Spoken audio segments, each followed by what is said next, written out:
Joseph Catholic Church has been planning to build a new parish center for a while, and after delays from the pandemic, they are finally ready to get started. Taylor Fleming was in Pekin today for the official groundbreaking.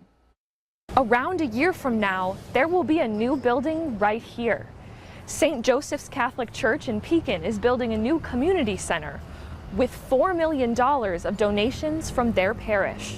Friday was the official groundbreaking for the new construction project. Parishioners who donated to the project came to the future building site to celebrate. This has been 10 years in the making.